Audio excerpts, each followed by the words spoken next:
Distraction is the enemy of productivity.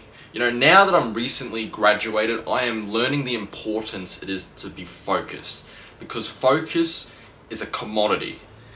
It's the ability to do the hard work, the boring work, the work that nobody wants to do, but dedicating it and allocating a time for it to be done.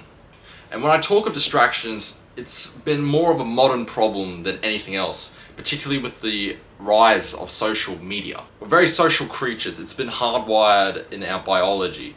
Of course, we're going to care about what someone else thinks of us or the validation we receive from the post that we posted. Consuming content from other people is taking away a valuable asset of ours, and that's time.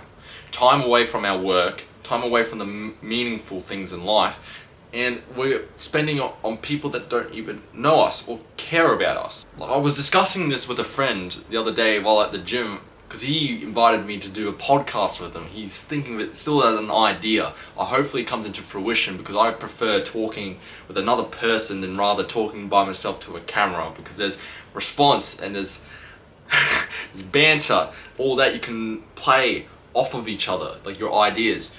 And we both understand the importance it is to be producers, not in the biological sense of like an animal or a plant being consumed, but we're talking about in modern society how you can categorize two people, either the producers or consumers. The people who produce the most are the most productive. They utilize the little amount of time they are on this earth to create things beyond themselves. That's why they are so productive. And then the ones who are most likely not going to have a meaningful life are most likely consumers.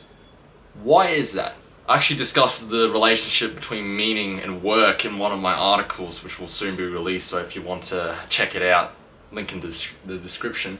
But how we were put on this earth not to relax and to be distracted and indulge in pleasure, but to make meaning of it through work. Because everything in life, depending on your mindset, can be taken as work. Me talking to this camera is work. Me spending time with my family is work. But there's work that you enjoy, and then there's work that must be done. Because the kind of success that most people wish, they're not willing to sacrifice the time and dedicate the work needed to achieve it. What's also obvious is how consuming is so much easier than producing.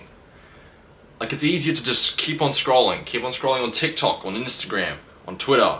Even YouTube, by going to video, and playing video games is another method of consuming. They're all easy because someone else produced it for us. It doesn't take much thinking to look at a post than it is to create a post. To create a post takes thought. For myself, I compare it to my articles that I write, and even the YouTube videos I produce.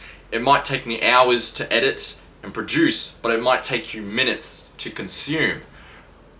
It might seem unfair, it's not a balanced act, but if you think in terms of the impact you have, consumption only impacts the individual, but production can affect multiple people. And we live in an attention economy, so the importance of producing becomes more prevalent as well. It has become almost like the new oil. Those who are able to capture attention will be able to monetize it for their own benefit. Because what else is attention? Attention is focus. And like I said before at the start of the video, focus is a commodity. If you're unable to focus for 5 minutes, 10 minutes, sitting down, doing one thing, just one thing, I'll give you some word of advice. Start turning off the notifications off your phone. That's one of the things that I've done starting that I've graduated.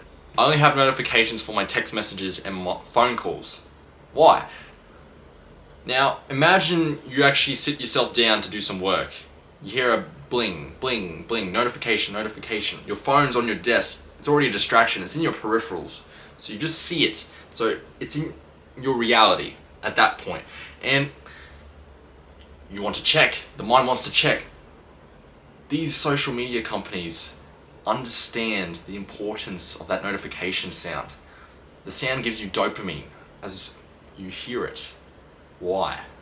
Because that notification means something. Either someone texted you, someone mentioned you, something involving you, something you care about. is happening. But right now, you're working away, but now you look at the notification, you look at the phone, your focus is being drained away by the companies. And they do not care. Why? Because they want you, they need you, you're a customer of theirs. But do they care about what work you're doing? No, hell no. So, my first step is to turn off your notifications. The second step will to actually hide your phone in general. Because out of sight, out of mind. Put it on airplane mode even if you want to, or even to turn it off. Because it's a double-edged sword. You can get so much work done, but you can get so much less work done with a phone. Technology enhances what already established relationship you have created with it. So if your relationship with technology is consumption, you'll go down the hole of consumption, but if it's of productivity, there's exponential growth to be had. Subscribe, like, share the video, and thank you for watching.